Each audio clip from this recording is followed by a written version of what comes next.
Hi, everybody. My name is Keely Spring. I'm a licensed marriage and family therapist in the state of California. And today I have with me a very special guest, Cio, who was one of the people I met when I first started this journey because she was actually one of my professors. So super excited to speak with you, Cio, and kind of learn what you're doing now and where your journey took you.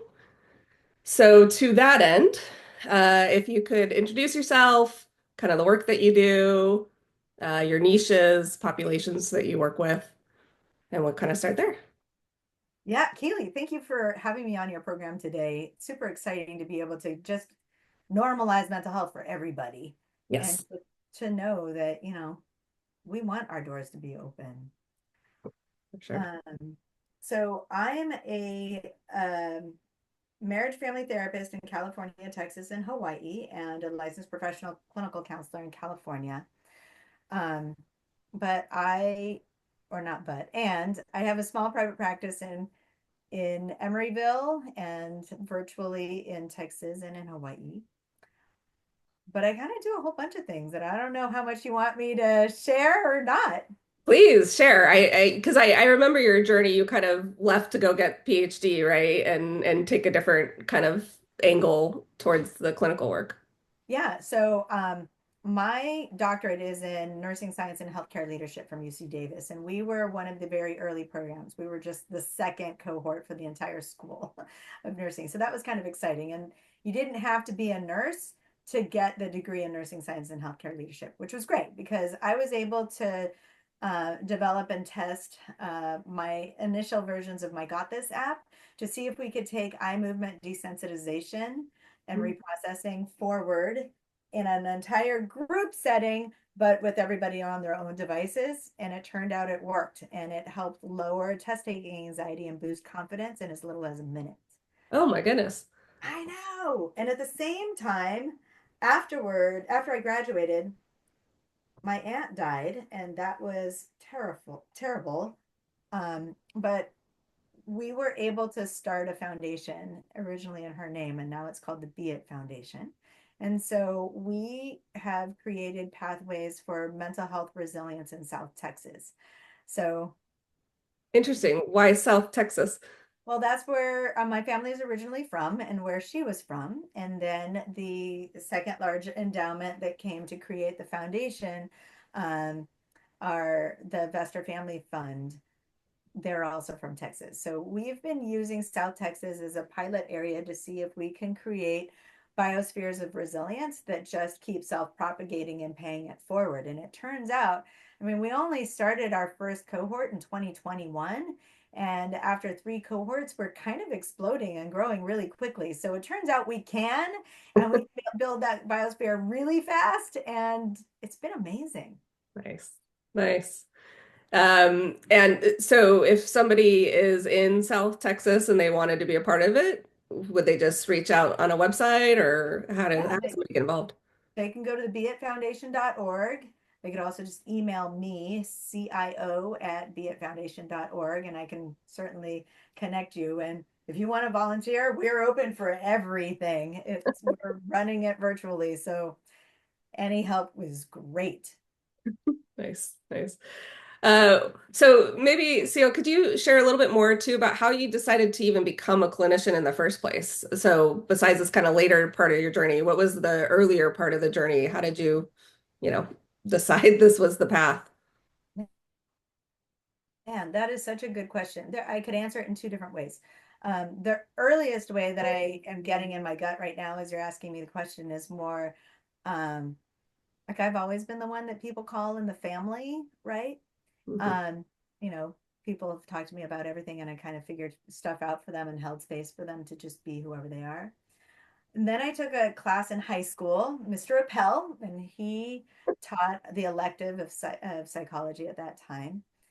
And during the time that I was in his class, I had a friend of mine call me and tell me that one, he was suicidal, and two, he had already taken an entire bottle of Tylenol. And I walked him through the process and helped.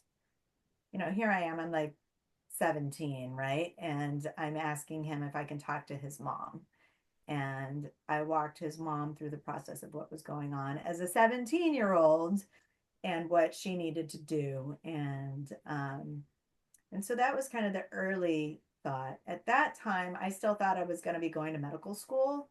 And then I went to Cal and graduated from Cal. And strangely, I had a little bit of test anxiety about the MCAT, which is hilarious since now I work with the medical schools so closely on test anxiety and how to manage test anxiety. And so I decided, well, let me apply to Dominican and see if, if counseling psychology would be a good route for me while I'm taking the rest of the classes to go apply to medical school. And, I ended up loving counseling psychology. And at the same time, I was working at the public health clinics. So I was doing psychotherapy with people in a teen clinic, mostly teenagers who had a history of sexual abuse or family violence. I was also working with what was then called Marin Abuse Women's Services, now called Center for Domestic Peace. So working on violence prevention and intervention, so that mental health and public health piece put together was kind of stuck. Mhm. And um, and now I've mentored a lot of people, helped people pass many, many, many licensing exams. I've passed lots of licensing exams and in all sorts of different fields. Um, I've been able to specialize in test anxiety and help a lot of people. Mhm. Yeah.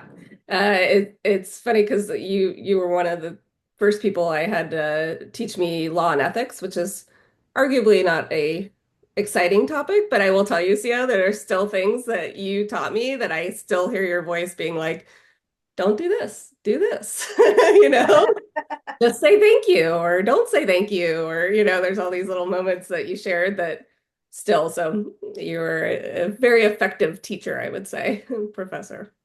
I actually really love teaching. Um, but like I like helping people level up themselves, and then like I wear my glasses with the mirrors so that people can see themselves the way I see them. Oh, I love that. I'll believe in you until you believe in you. Oh, I love it. I love it. Well, so that leads me perfectly into what do you like about being a therapist, about being a clinician? I like seeing people level up and reach their own goals. Like I don't need to tell somebody what to do or who to become. They already have that inside of them. I just want to see their own vision come to life.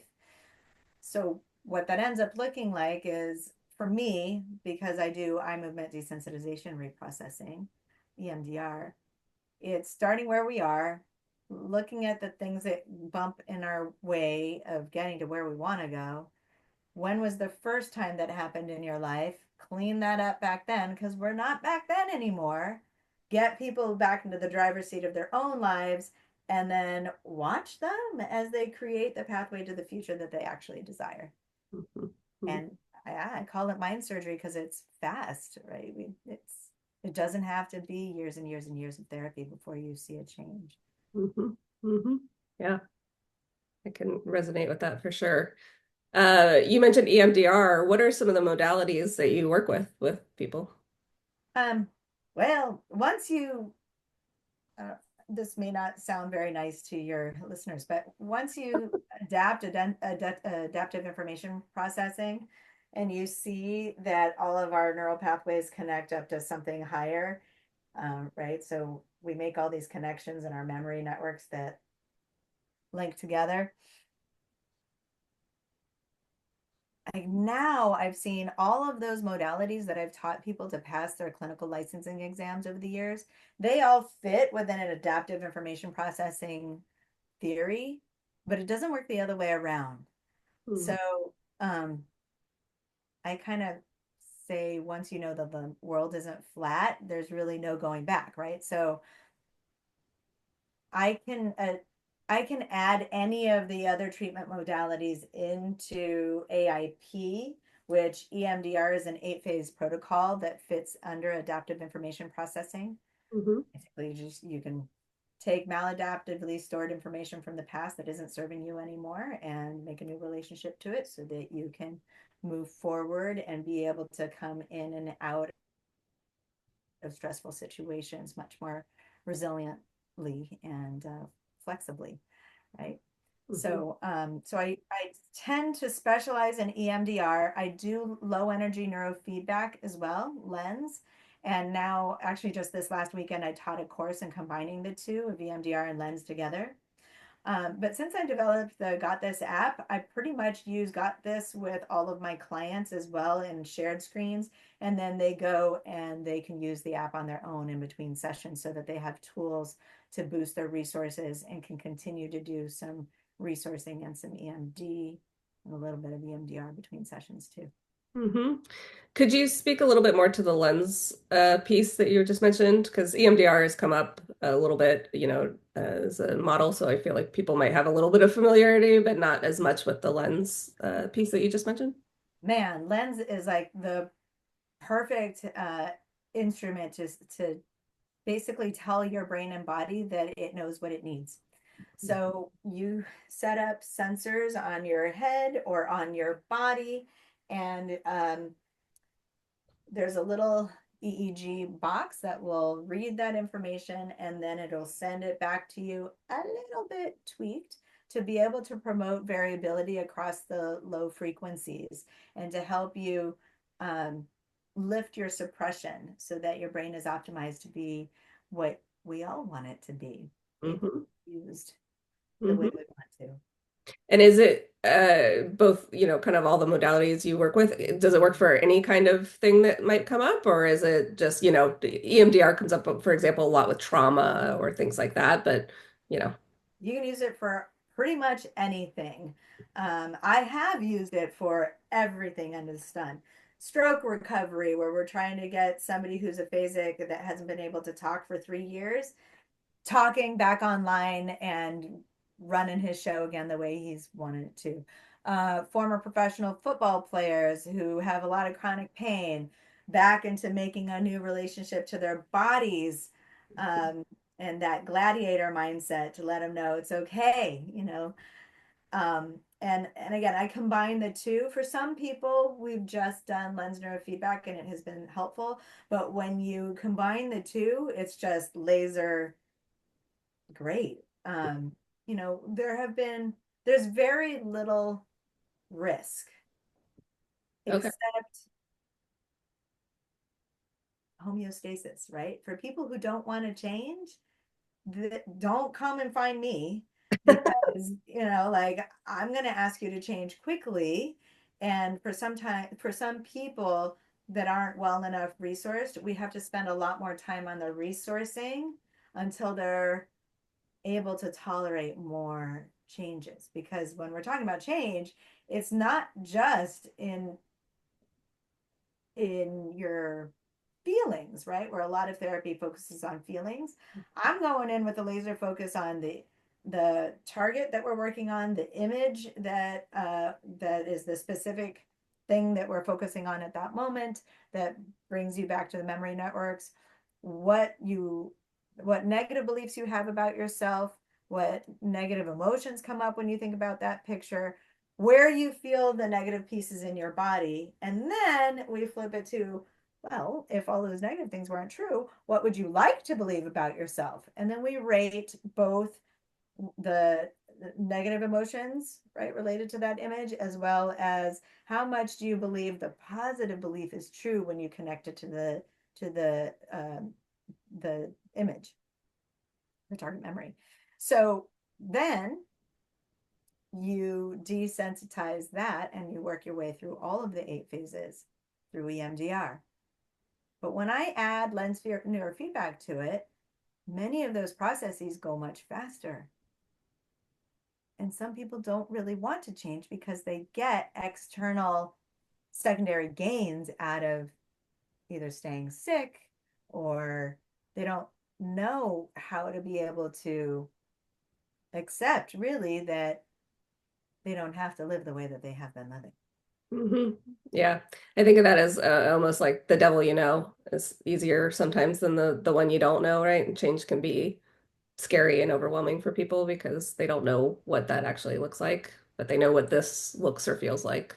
because they're Right. living in it. Totally. Yeah. And to your, oh my gosh, to your whole point, then right in that critical moment that you just started outline, you can start putting a spotlight into the future, and we can start using the future template to start seeing you in the future without these problems being a problem, which Mhm. is like solution focused Powerful. language, but it's actually moving you toward the future and integrating more of the EMDR Hmm. basis into making that happen. Hmm. So, Then once, go ahead. oh, go ahead. Go ahead. Then once we've done that, we start working toward the future, and the future is possible. Then we link the positive belief about ourselves back to the original distressing image or memories, target Hmm. memory, and we connect those two together until the positive belief goes up to a 7 and the distress is a 0. Okay. Uh, so if I'm understanding correct, sessions are pretty, are they pretty kind of, there's the 8, protocols that you're mentioning from EMDR, but is a session, kind of there's a goal, there's a specific thing, there's targeted, or is it more organic? I'm kind of reading what you're saying is more a little bit more structured in a way because, you're trying to effectively get at one thing or one part of this. It is structured as far as the setup goes, and then we're in the wild, wild west once we start doing desensitization because your brain is going to make all these connections that I would never know, right? Hmm. So, Fair. and I don't want to interpret them. When I finish a set, what comes up, and they say my toe is tingling, go with that. Hmm. Like I'm not going to stop and have them move out into a higher frequency because I want to keep them in the zone, right? From delta to theta, I want to keep them in there Hmm. without bumping them up into the cognitive brain. Because Hmm. ultimately, they may even be pre-verbal or a tiny baby or in utero. Hmm. Hmm. Hmm. Yeah. Yeah. Sounds very powerful. And you were mentioning you train people to do this? We do. So, one of our fellowships that we offer, our grants in Texas are matching grants for EMDR training, and we have one coming up in October. Um, for folks that are in South Texas, anybody can come to our trainings and pay their own way, but the scholarships are for folks that are practicing in South Texas as we're trying to grow the biosphere, which had previously been an EMDR desert. There were Oh, no EMDR practitioners in South Texas before we interesting. started. Yeah. And now we've got over 50 of them. So Wow. I know. Wow. And That's we just impressive. finished a lens training too, where we've got lens providers too, where in the entire world there were only 5,000 trained lens providers. To say we almost have 50 of them in Texas is pretty huge. Yeah. Yeah. That's very remarkable. It's a big shift, big shift. And I think the kind of what we need in terms of different communities that don't, right? There are these deserts of areas that just don't have access, and it sounds like you're really kind of matching the need for what that is. Um, Yeah, some research that we did yesterday. There's over 120 million people in the United States that don't have access to healthcare, well, to mental health care, or that live in a healthcare desert, yeah, yeah, particularly mental health care desert. yeah, yeah. It's a real problem. It's something that comes up, I think, too, whenever there's a crisis or something. People are like, "Why aren't there more clinicians or more mental health opportunities?" And it's, there are big holes, big gaps in areas and access. Well, I mean, there are also lots of problems around that too, right? We only have one therapist for every 340 people in the United States. Oh, wow. And our workforce is shrinking and expected to shrink. 56% of our entire workforce is going to be leaving. And the problem is that we don't have enough new providers that are coming into the workforce. So we've been trying to build the capacity for people to come into the mental health fields Mhm. and to be able to support what efficient and efficacious treatment interventions for when people actually do enter. Hmm. Yeah. Yeah, fair. I know this is a much, there's a lot of pieces to this puzzle of why. But I think, yeah, clinicians, I hear this all the time. It's hard to find a clinician, and it's partly because there aren't new ones coming in. And then I know, having gone through it, and I'm sure you've heard this from a million different people, but there's a lot of barriers just to get into, right? You work usually unpaid for many years, and there's a lot of barriers that are, people work second jobs, all these kinds of things just to get through. And then a lot of people come out with debt, and then they're trying to pay off the debt. And, so there's a lot of barriers to getting more clinicians. And it sounds like you're trying to help that, which I love.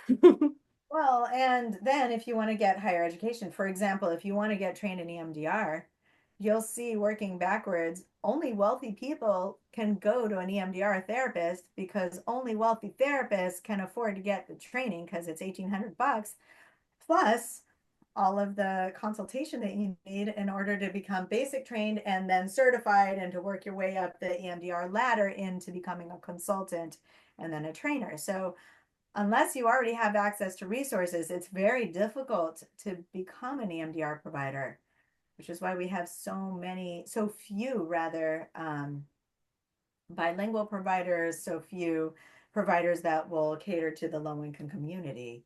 Mhm. Um, and there aren't enough organizations that end up getting trained by the humanitarian assistance program to be able to meet the needs of the community. So we've been working with policymakers to try to change that as well, and to with universities to um, and university systems to start changing accreditation to require EMDR to be taught Oh. as part of trauma informed care, Hmm. as part of their crisis intervention, which is required at this point. Hmm. Crisis intervention isn't the same as trauma informed care, though, Yeah. and definitely isn't the same as EMDR. Yeah. Yeah. Uh, yeah, it's a big issue. I'm glad to hear that you're tackling it, and maybe we can connect outside of that and see if I can, I don't know, get involved in some way, because I appreciate the effort. I'm not EMDR trained, but partly because of all the steps there are to get to that. But maybe we can talk offline about some of that. Yeah, especially if you want Um, it can happen. okay, so kind of pivoting a little bit here, what is something that surprises you about therapy? um, Probably that when I introduce things in a simple way, like the polyvagal theory, Mm-hmm. that people don't realize that they've been cut off from their bodies for so long, right? So for the polyvagal theory, when you're safe and connected, you can mostly have access to your whole body. But when you move into fight or flight, you don't feel below your diaphragm, right? And your blood rushes to your chest to get you ready to run or to fight.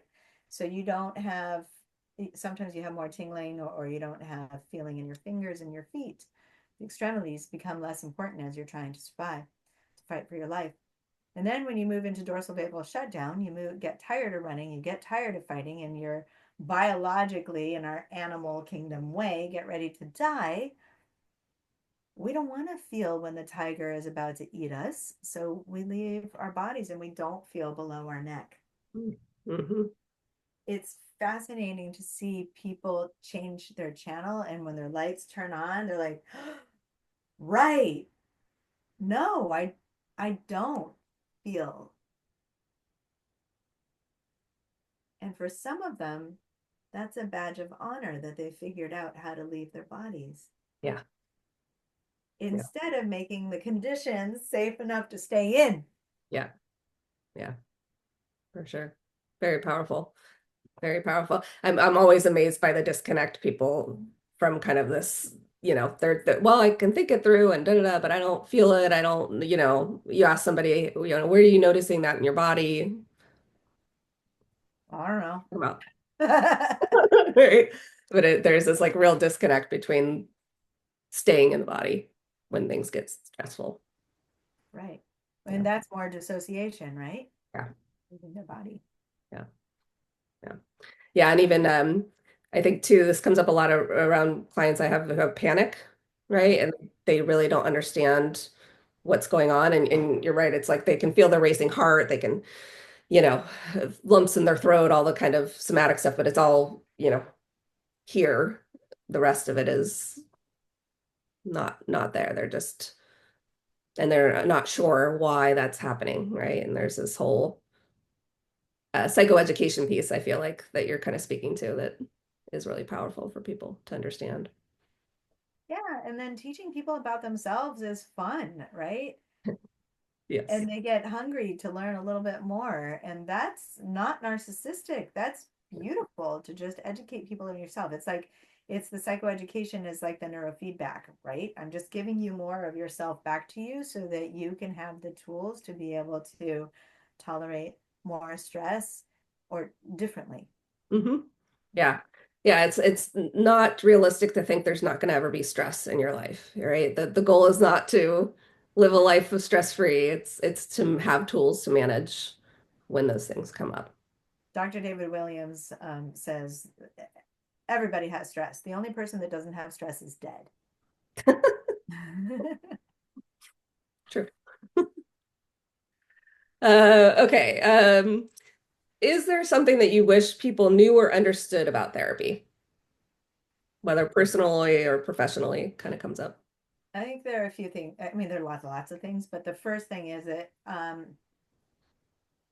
don't come in thinking that you're going to direct how therapy is going to go.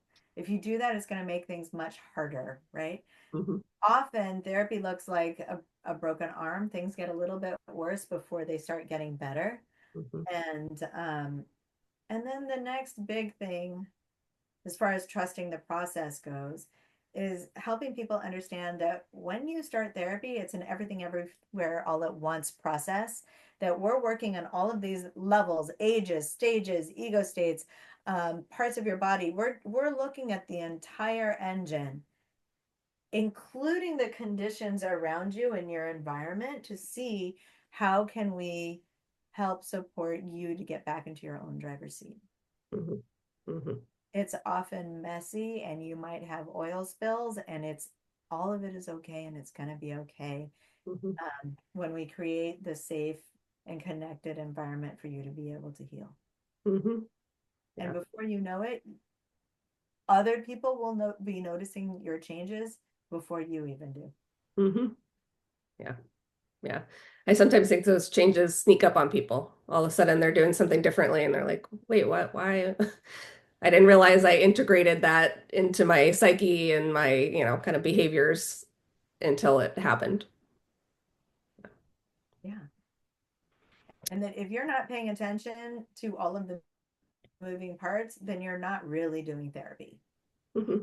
right? Like you have to be looking at everything everywhere all at once. Hmm. Hmm. I want to know what people's medical story is. You know, so many people lately have told me that they took antibiotics for quite a long time.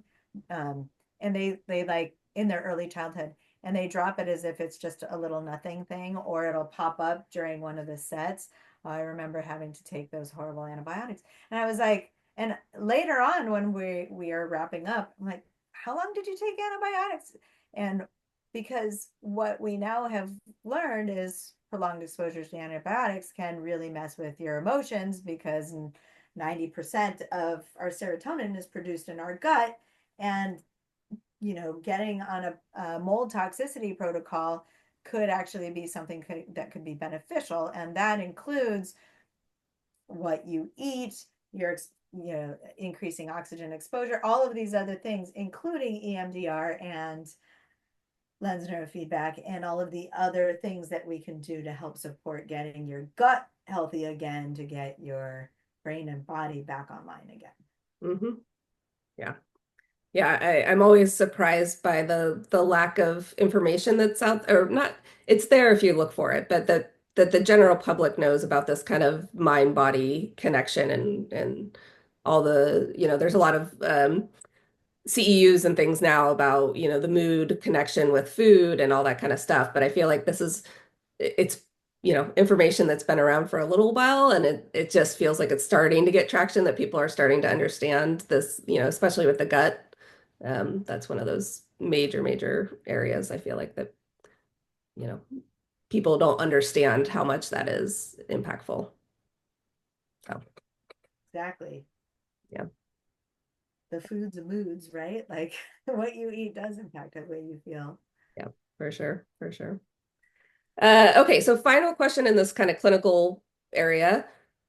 Is there a tool, might be your app, I don't know, that we could share with the audience that might be useful? Yeah, we're actually building the next version of the app right now. Our tester version is out at gotthisapp.com. You can download it and use it on web, iOS, or Android. The same account will open it up on any of your devices. And I would actually start with maximizers and start building in your resources and just make a new relationship with yourself first, and then do potentially an EMD, got this experience where you set up a particular problem that you want to work on and go through all of the questions about what's the image that comes up when you think about that problem. What do you believe about yourself? What would you like to believe about yourself? How much do you believe that's true? What emotions come up, and where do you feel it in your body? Mhm, And how distressing is that original memory for you or image for you? And then we start doing the bilateral stimulation based on what you choose. So it's totally customizable. mhm, Um, it's just that this particular version doesn't have the user experience that we really, really want, but it absolutely still works. And for many people across the country, like thousands and thousands of users, people have been able to find a lot of relief by using mhm, this app. mhm. Yeah, awesome. I will obviously share that information too in the notes of this and stuff, so people have that readily available if they weren't taking notes right now. Okay, so Cio, are you ready for some more kind of personal get to know you questions, a little bit less clinical? Okay, so what is something that is making you happy right now? Um, Well, okay, there's the super personal in seeing my son be able to grow into the things that he wants to create for his own life. That's super sweet and personal. And then the other part is so far, right, like being able to grow the foundation pretty quickly and see all of these amazing um, scholars and clinicians that are just beautiful people paying it forward in the world, and just reminding me that good things come from humble places, and that leadership is from wherever we are. Mhm, mhm. Yeah, love it. I think the other thing is we just published the Wisdom Trust book, so you can find it on Amazon. We just it just came out on the 25th. So if you Congrats. thank you. So if you go on Amazon and look at Ethel Seiderman, um, we our book will come up on there as a tribute to her. And it shows how you can create your own wisdom trust, because really what we need to be doing is promoting leadership at all levels and helping people see that they're their own leaders and their leadership capacity to be able to lead more. Yeah, for sure. I don't know that I've shared this with you, but I do leadership coaching, and I'm very big on everybody can be a leader. It doesn't matter kind of which part of the organization or in your personal life. Everybody has the ability to develop those skills and kind of become a leader in their own right. So love that. Uh, so this one might be a really easy one, but what's your favorite app? Well, right now it's my own because I spent a lot of time with it. Got this Fair, app. Um, Probably Zoom because I do so many meetings. fair, fair. Would be the second one. Um, yeah, Okay, fair enough. Okay, beach or mountains? beach. I just Beach. came back from my favorite beach in Texas, South Padre Islands, where I Oh, okay. every single weekend we would go down to South Padre. I've heard of it. I've never seen it myself, but I've heard it's lovely down there. Just think super soft sand Oh, nice. and bathtub water. It's not like California beaches. It's Yeah. really nice water. You don't need a giant wetsuit. Oh. Fair. Okay, what is one thing movies never get right? Oh, anything related to who therapists are. Let me tell you, we don't sleep with our clients, okay? And if you do, you end up in the spider pages of the disciplinary magazines, like of Camped or Psychology. Yeah. Yeah, No, we don't sleep with our therapy clients. for sure. Ugh. Yeah, I always wonder about that in movies, like TV shows. I'm like, who does this? And then yeah, you see it in the spider pages. Everyone, Blue Moon, right? And you're like, how did that person even think that was remotely ethical or pos illegal? Like, there's no, well, I guess ethical. You don't have to come to my class to know that people don't sleep with their client. Like that's a bad idea. Yeah, for sure.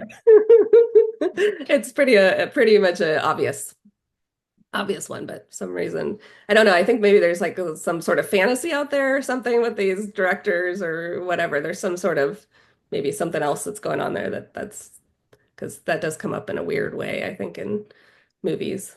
Well, okay. So now you just opened a whole other box because it is true that in therapy, we are often the only safe, intimate relationship, and that Mhm. we're not, um, people don't know how to have non-sexual intimacy, Yeah, and we're the ones that are often teaching them how to do that.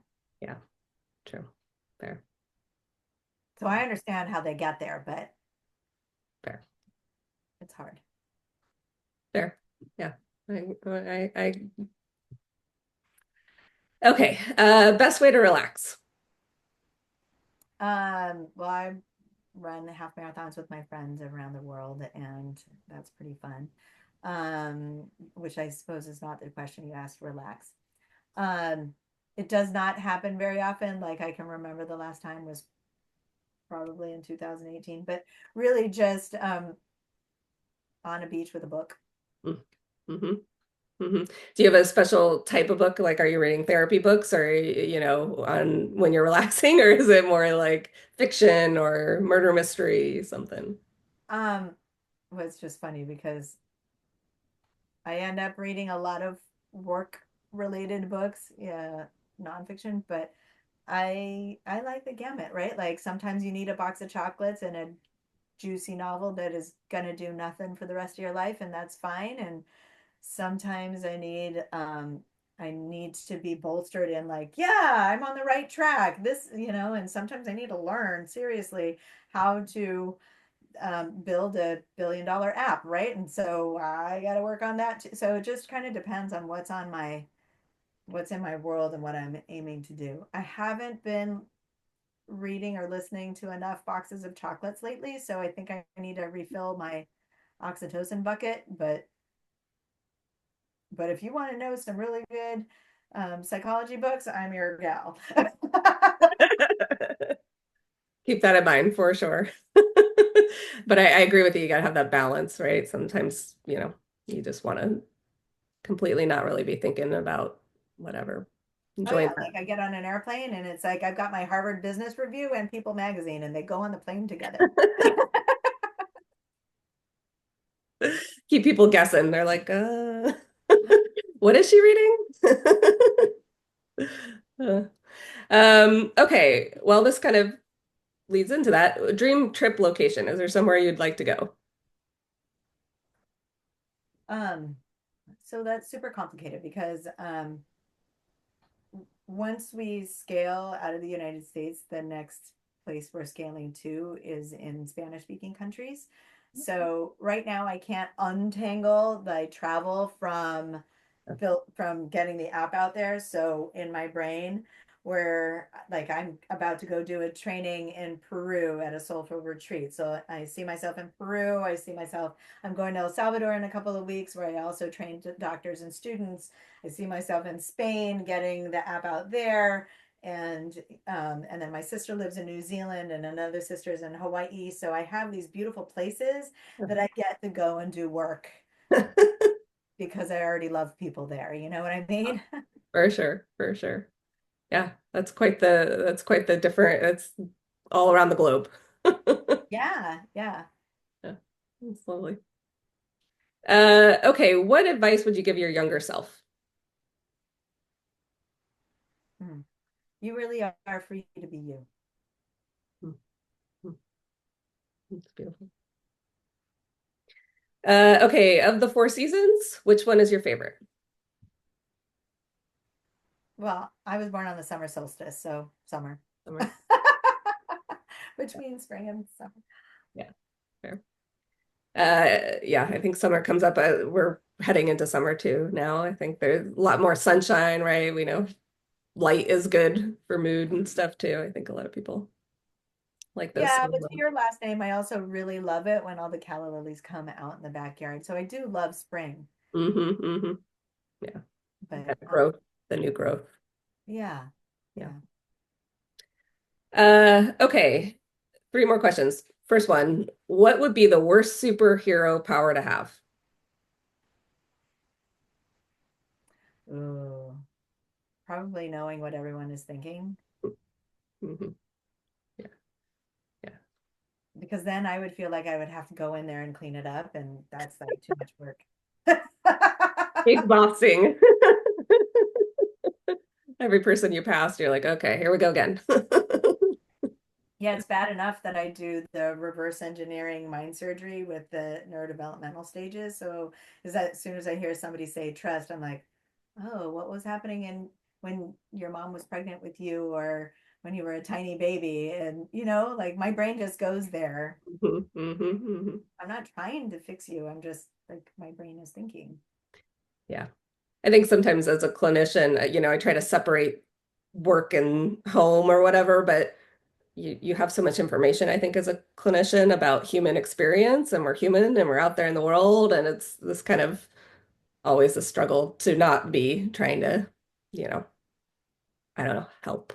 Yeah, but the 4-year-old in me that like believes that she's responsible for everyone and everything hears that word trust, and then all of a sudden I'm like, oh, okay, this person is a tiny baby, and my 4-year-old is like, okay, I know how to make sense of interrelating with a tiny baby. So even if I say nothing to them, Sure. it's telling my body how I have to be in order to hold space for the tiny baby to be okay. Hmm. Yeah. Okay, what is an animal that resonates for you? Most the most recent one has been the octopus. Oh, I love octopus. I'm so obsessed with octopuses. Why for you? Why do you like the octopus? Oh, because I've got a lot of things going on all at the same time. My That makes sense. arms all over the place. And I'm trying to do it as gracefully as possible to move all of them forward all at the same time, even though one arm might be forward while the other one is back, and we're just all moving together. And there really is this cephalopod reason that we are all connected, right? And it's kind of back to our neural pathways. Hmm. Yeah. Have you read The Soul of an Octopus? No. You might like that one. It's about the I forget the name of it, but in Boston there's a, marine whatever right on the water there. And it's all about this woman's kind of interactions with the octopus there and all the stuff that she learns about how, intelligent they are and all these kinds of things and all the sensory that they have. That's one of the things I love. Like they can tell they don't like people who are smoking cigarettes, for example, because they can taste that through their little, you know, sensors and stuff. It's fascinating book, but kind of a light read. It's a nonfiction, but it's, lighter. It's Is it good. It's related? good for a beach, I guess is what I'm trying to say. Oh, good. Now I have to get, yeah, myself onto a beach and sitting still for a while. Is it Sure. related to the folks that did My Octopus Teacher on Netflix? No, no, separate. Yeah, separate. This is a journalist or whatever, and then she does go out in the wild and kind of see octopuses in their natural octopi, whatever, in their natural habitats. But it's really kind of about this special kind of octopus that was in this Marine Center and kind of the different interactions with people and what it did and just how intelligent they are. Yeah. Okay, so final question. When you look back at your life, what do you hope to be able to say?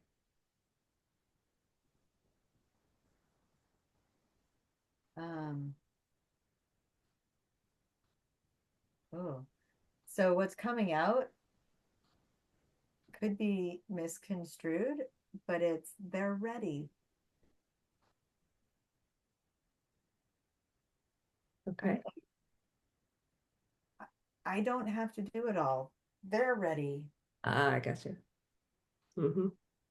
Hmm. and it's okay to not have to do it all. Hmm. Other people Hmm. have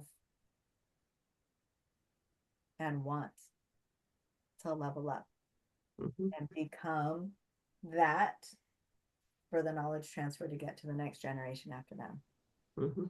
And I feel like I got that from Ethel Siderman as part of the Wisdom Trust. And I've been trying my best to pay it forward through teaching and in other ways and starting the foundation and leadership groups and stuff like that to help that knowledge transfer get there to build leaders for the next generation. Hmm. Yeah, beautiful. Thank you, Cio. You are officially seen. I appreciate you taking the time to speak with me today and share. I will include information about you in the notes of this so that anybody can reach out. That said, is there anything that we haven't discussed or that you want to make sure that you mention before we hop off here? Oh gosh, there's so much. I'm happy sometime if you want to do a special one on just leading people through the different exercises. We can do that through the app at some other time if you want to do a special Yeah. feature. And yeah, or even if you wanted to have a couple of guests on and we run it through. Yeah, I would love that idea. I think that's great. Because I think that would help people to understand a little bit more about kind of what the I want to say logistics, but not logistics, but like what it looks like, how it feels, what it is getting at. I think you did a good job speaking to it, but I think sometimes people need that visual. Right. Yeah. Yeah. I love it. And Keely, what's your favorite part of your life right now? Uh, that is a good question. I would say probably just being out in the garden. I like to like be in the nature and so I do a lot of weeding. We're growing like squashes and you name it. We've got pretty much every herb, every vegetable, everything growing right now. So it's kind of that time of the season where you get growth and you kind of see these things that were just seeds now producing fruit. It's kind of lovely. Love it. Thanks for asking. Yeah. Well, thanks for having me today. And sorry I get so excited that I talk a lot. No, no, no. I'm so glad. I honestly, the work that you're doing, I feel like is so unique and is so powerful. I'm glad that we're, kind of able to give a little bit more, I don't know, voice to it in this space. Hopefully people will see it and reach out, but I appreciate you sharing because I feel like I even learned more stuff today. If So, you want me to come back at some different time to show you the everything everywhere all at once structures, I'm happy to talk through that too. Because okay. we combine socioecological, Bronfenbrenner socioecological models, Maslow's hierarchy of needs, um, the spectrum of prevention, Larry Cohen, uh, Ericksonian stages, adaptive information processing, syzygy, Oh my goodness. adaptive community engagement. We put it all together and we say, okay, you're sitting in front of a company and you're focusing on productivity. That means you are telling your entire workforce they need to all go back to being 10 years old. Can you Mm, imagine an entire company of 10-year-olds? mm, Not mm, great. We mm, want to be able to have them in their adult bodies being free to be themselves mhm, to reach the goal that your company wants for them, the way that is best suited for them to get there. mhm. Yeah, yeah, And it's so it powerful. just sorts everything everywhere all at once, all at the same time, right? Uh-huh. Uh-huh. Yeah, I love that analogy. Mm. All right, well, to that end, again, thanks, Cio, and appreciate your time. Thank you, Keely. Thanks for listening too.